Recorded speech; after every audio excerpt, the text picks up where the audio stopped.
आइए हम सुने विज्ञान की अनकही कहानियाँ। आइए हम सुने विज्ञान की अनसुनी कहानियाँ। एक नई दुनिया की आवाज आपकी आवाज, विज्ञान की आवाज, की आवाज। We bring you all a podcast series on STEM popularization, that is, science, technology, engineering, mathematics, and medicine, supported and catalyzed by the National Council for Science and Technology Communication, the Government of India. Program is produced by Media for Community Foundation. Creative content and technical support is given by Farzeen Sultan. एक नई दुनिया की आवाज आपकी आवाज, विज्ञान की आवाज, की आवाज, की आवाज। हमारे इस ब्रह्मांड में बहुत सारे राज छुपे हैं और ना जाने कितने प्रोसेसेस इसमें रेगुलर बेसिस पर भी होते रहते हैं जो हमें पता भी नहीं चलते। कुछ फिनोमेना ऐसे होते हैं जिनका अनुमान समय से पूर्व लगाया जाता है, जैसे सोलर या लूनर एक्लिप्स या इवन हेलीज कॉमेट के आने का ईयर भी। बट इसी अंतरिक्ष में कुछ ऐसे प्रोसेसेस भी हैं जो बहुत ही शॉर्ट टाइम पीरियड के लिए होते हैं और जो इतने कॉन्स्टेंटली भी यूनिवर्स में नहीं होते। इन शॉर्ट टाइम पीरियड में हो रहे प्रोसेसेस को ट्रांसिएंट एस्ट्रोफिजिकल सोर्सेस के रूप में स्टडी किया जाता है। ट्रांसिएंट मतलब ऐसे प्रोसेसेस जो कांस्टेंट नहीं बल्कि इस यूनिवर्स में बहुत थोड़े टाइम के लिए ही हो रहे हैं। ये आते हैं और बस अपनी चमक छोड़ के फेड हो जाते हैं। इन सोर्सेस को अक्सर इलेक्ट्रोमैग्नेटिक स्पेक्ट्रम जिसमें visible light, radio waves, gamma rays आदि शामिल हैं की मदद से ऑब्जर्व किया जाता है। इन प्रोसेसेस में मुख्य रूप से स्टडी की जाती है supernovas, gamma ray burst, fast radio burst आदि। आज की इस कड़ी में हम उनसे बात करेंगे जो इन खास प्रोसेसेस की स्टडी कर रही है। एरीज यानी Aryabhatta research institute of observational sciences में साइंटिस्ट ई के पद पर कार्यरत doctor quintal Mishra.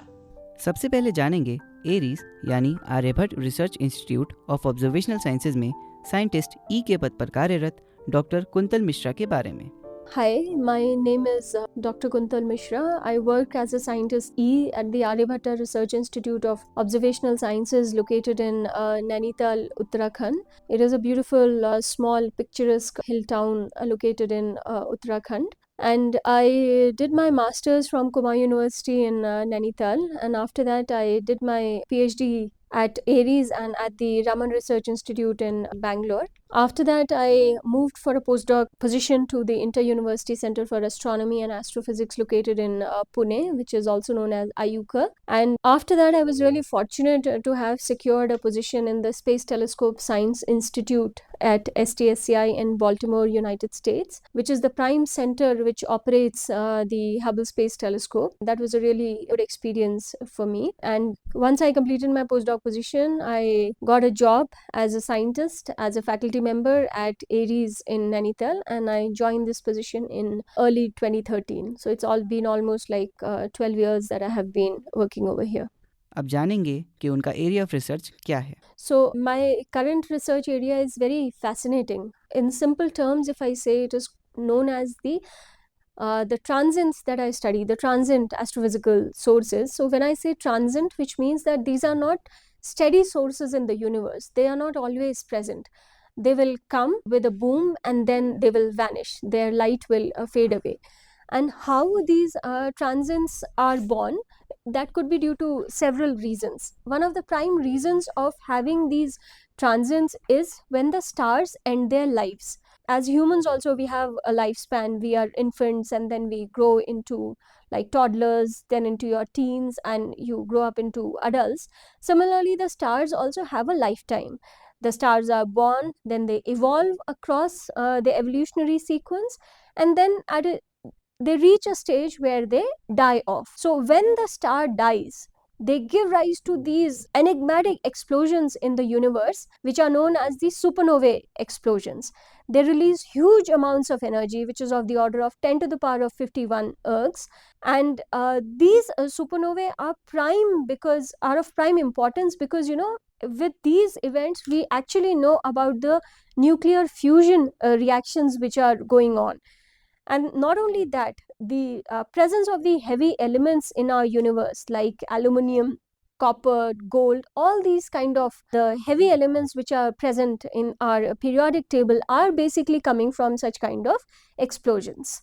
So there are molecular clouds, and when these molecular clouds collapse, they give rise to stars.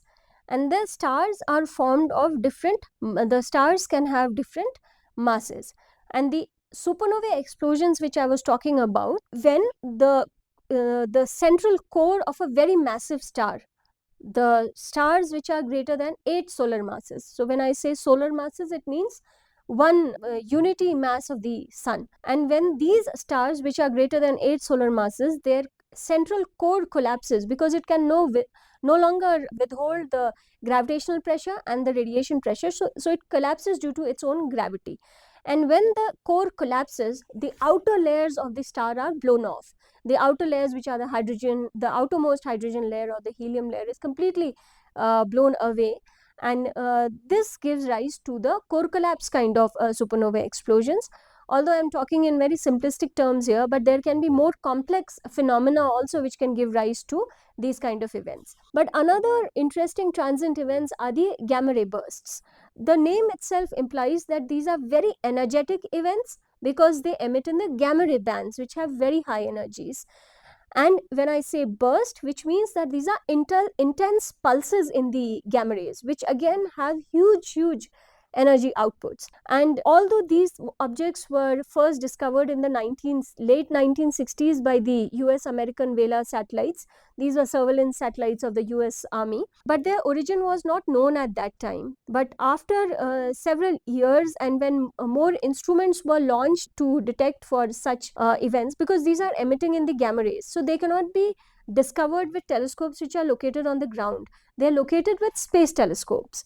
So when these space telescopes started locating more and more of these bursts, it was established that these objects are of cosmological origin, meaning that they are not coming from our own galaxy, but they are coming from very far away galaxies. And hence, when burst or the light which is being emitted over there has a huge energy output, which is again of the order of like 10 to the power of 51 ergs. So that is why these gamma ray bursts are also very interesting. And recently in 2017, you may have heard about the detection of the gravitational waves from the merger of two neutron stars. And this gravitational wave signature was coincident with a gamma ray burst. And this was a special class of a gamma ray burst called a short GRB, which means the duration was very short. Like the main intense pulse in gamma rays lasted for a very small amount of time. And the origin of both the gravitational wave signal as well as the short GRB was the merging of two neutron stars. And that was the first ever discovery of any electromagnetic counterpart of a gravitational wave signature. And this is a very famous, it's basically a Rosetta Stone event in astronomy, which garnered a lot of interest, and it also revealed many answers to several of the unknown astrophysical questions. And it has also got the Nobel Prize, and we all had contributed towards the study of this source. अभी आपने सुना हमारा ये खास कार्यक्रम। हम उम्मीद करते हैं कि आपको ये कार्यक्रम पसंद आया होगा। अब मुझे दीजिए अनुमति। नमस्कार।